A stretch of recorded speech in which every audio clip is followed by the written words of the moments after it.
Tiger hide and seek. Deogarh गांव में एक समोसे की रेडी थी। उसे राजा और रानी नाम के पति पत्नी चलाते थे। रानी का भाई शुभम उनका हाथ बटाता था।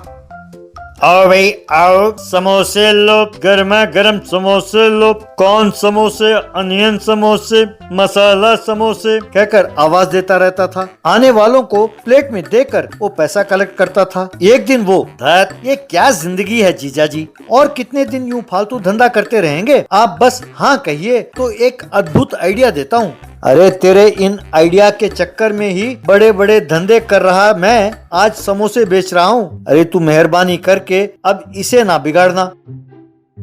अरे अब जब देखो मेरे भाई को कोसते रहते हो। आपको धंधा करना नहीं आया और अब सब कुछ लुटा दिए और उसे दोष देते हो। उसे कहने दो, मुझे उसकी बुद्धिमानी पर बहुत विश्वास है। थैंक्स दीदी। जीजा जी यूं ही कहते रहते हैं, पर मेरी सूझबूझ पर उन्हें पूरा विश्वास है। अरे ये बकवास बंद करो और जल्दी से बताओ कि वो प्लान क्या है। बहुत सिंपल है जीजा जी। दिन के समय अपना समोसे का धंधा तो है ही, रात को चोरी करते हैं। क्या चोरी? अरे जोर से मत बोलना, पुलिस वालों ने सुन लिया तो बस डंडे मारेंगे खूब।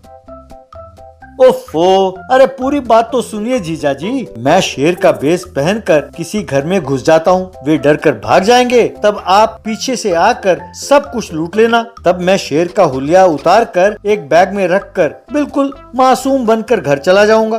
क्यों, आइडिया कैसी है? वाह भैया, तुम राजनीति में गए तो मंत्री बनना निश्चित है। तुम्हें मेरी नजर न लग जाए। अब आप और क्या सोच रहे हो? इसकी बात मानेंगे तो हम जल्दी करोड़पति बन जाएंगे। तब ये बेकार का धंधा नहीं करना पड़ेगा। भैया तुम तुरंत वो शेर का हुलिया ले आओ। ये लो पैसे। कहकर उसे पैसे दिए।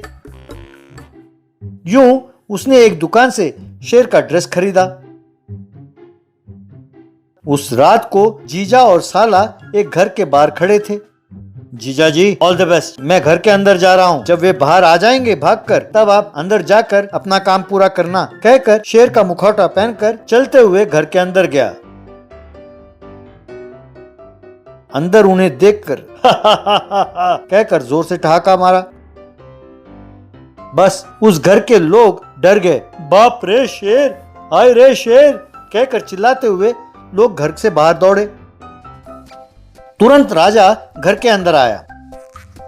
अंदर राजा, अरे कमबख्त, शेर का हुलिया पहनकर 2 टांगों पर चलते हो, ऊपर से आदमी की तरह हंसते हो। तुम्हारा दिमाग ठीक है?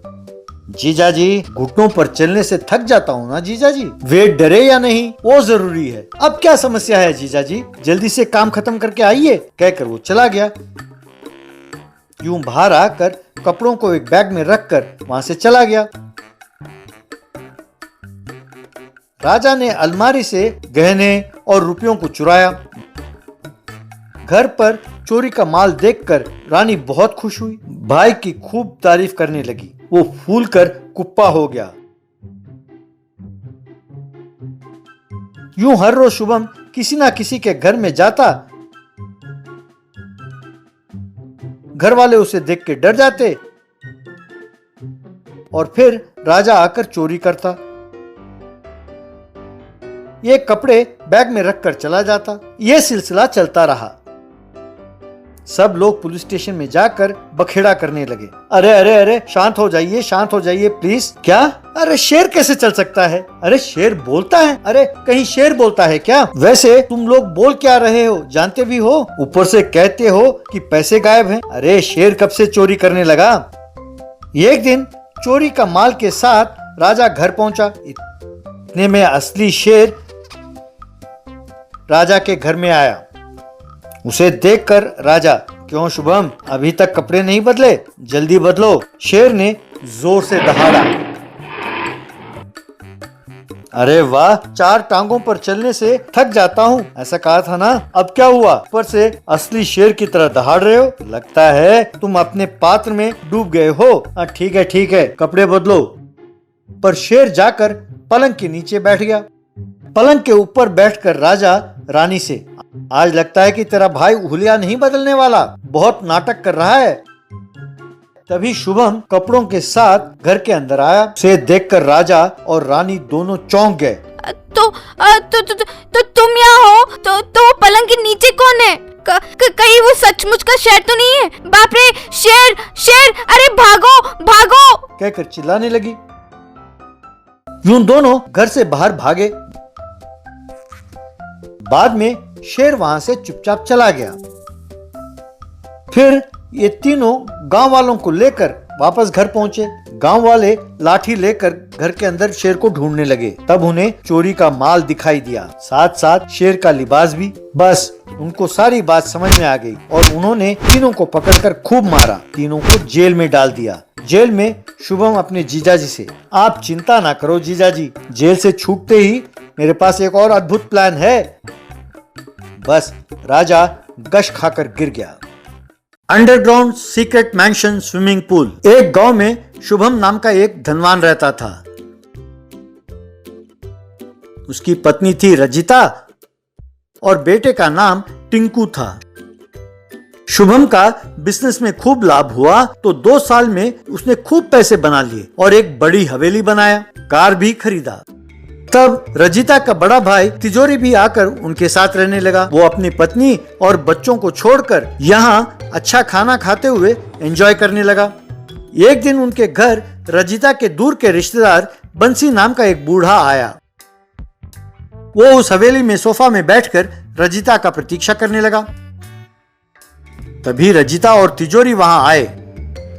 तिजोरी रजिता से, इस बूढ़े को देखा, इसकी ये हिम्मत, उसके घर में बैठने के लिए बांस की भी कुर्सी नहीं है और यहाँ तुम्हारे घर में तुम्हारे सामने सोफा में ठाट से बैठा है। रजिता को गुस्सा आया। रजिता बंसी से, यहाँ क्यों आए हो? तुम्हें अंदर किसने आने दिया? पहले उस सोफा से खड़े हो जाओ। बंसी परेशान होकर उठा। बेटे, मेरी बेटी की शादी तय हुई है, तुम लोगों को शादी में आमंत्रित करने के लिए आया था। क्या तुम भिखारियों के घर की शादी में हम आए? हमें शादी में बुलाने के लिए इस गांव के जमींदार भी 10 बार सोचता है। लगता है पैसों के लिए आए हो। मैं 10,000 रुपए डालती हूँ तुम्हारी झोली में, वो लेकर यहाँ से चले जाओ। अगर गांव वालों को पता चला कि तुम हमारे रिश्तेदार हो तो हमारी बेइज्जती हो जाएगी। मुझे पैसे नहीं चाहिए बेटा, मैं चलता हूँ, तुम चिंता ना करो, कहकर चला गया। ये सब दूर से शुभम और टिंकू देख रहे थे। ये क्या डैडी, मम्मी ने बंसी नाना का इस तरह अपमान करके भेज दिया। आजकल तुम्हारे मम्मी के पांव जमीन पर नहीं है बेटा।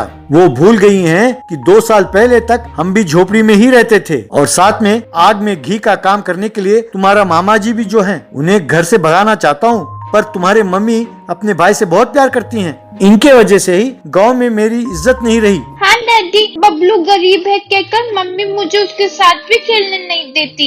मम्मी को कैसे समझाए डैडी? पता नहीं बेटे, समझ में नहीं आता, भगवान ही हमें आइडिया देगा। कुछ दिनों बाद शुभम घर पर बहुत चिंतित बैठा था। रजिता, क्या हुआ? ऐसे क्यों बैठे हो? समझ में नहीं आता कि तुम्हें कैसे बताऊं। अपने धंधे में बहुत नुकसान हो गया। कर्ज चुकाने के लिए अपना घर, जमीन, कार सब बेचना होगा। इतना ही नहीं, हमारे हर चीज जैसे टीवी, फ्रिज, सोफा सब बेचना होगा। पहले तुम अपने गहने और कीमती साड़ियां ले आओ, उन्हें बेचकर कुछ लोगों का उधार चुकाता हूँ। रजिता दंग रह गई। इस तरह शुभम का परिवार गांव के बाहर एक झोपड़ी में रहने लगा। तिजोरी उस झोपड़ी को देखकर, जो बीच में आया था वो बीच में ही गया। तुम्हारी जिंदगी फिर वहीं आ गई है बहना। मैं इस झोपड़ी में नहीं रह सकता, मैं चलता हूँ। अपने पत्नी के हाथ पैर जोड़कर किसी तरह मैं घर चला जाऊंगा। अब तुम जानो और तुम्हारी किस्मत, कहकर चला गया। रजिता अपने भाई की बातें सुनकर बहुत दुखी हुई। फिर रजिता घर के बाहर लकड़ी के चूल्हे में खाना पकाने लगी। टिंकू शुभम से, बेचारी मम्मी सेल फोन पर 2 बटन दबाकर स्विगी से खाना ऑर्डर करती थी, अब 2 घंटे मेहनत करके खाना बना रही है। कोई बात नहीं बेटे, सोने को आग में तपाओगे और हथौड़ी मारोगे तभी गहना बनेगा। पर हाँ, वो तुम्हें कोई तकलीफ नहीं होने देगी। तुम अपने बेस्ट फ्रेंड को ले आओ और अपने झोपड़ी के पीछे वाली झाड़ियों के पास जाकर देखो। तब टिंकू और बबलू वहाँ उन्होंने झाड़ियाँ हटाया तो जमीन पर एक दरवाजा दिखाई दिया। उसे खोला, सीढ़ियों से नीचे उतरकर अंदर गए। वहां एक बहुत बड़ा मैंशन था और वहां स्विमिंग पूल भी था। उस मैंशन में उनके सारे पैसे, गहने, सब कुछ था। टिंकू और बबलू हैरान हो गए। दोनों स्लाइडर में फिसलते हुए जाकर स्विमिंग पूल में कूदे। स्विमिंग करते हुए वो एंजॉय करने लगे। बाद में फ्रिज से आइसक्रीम निकालकर खाने लगे। यूं वे दोनों हर रोज उस अंडरग्राउंड मैंशन के स्विमिंग पूल में तैरने लगे। शुभम रिक्शा चलाते हुए रजिता को पैसे लाकर देता था। एक दिन रजिता, ये सब मेरी ही वजह से हुआ है। मैंने पैसों के घमंड में बहुत पाप किया, इसीलिए भगवान ने हमें यूं सजा दिया।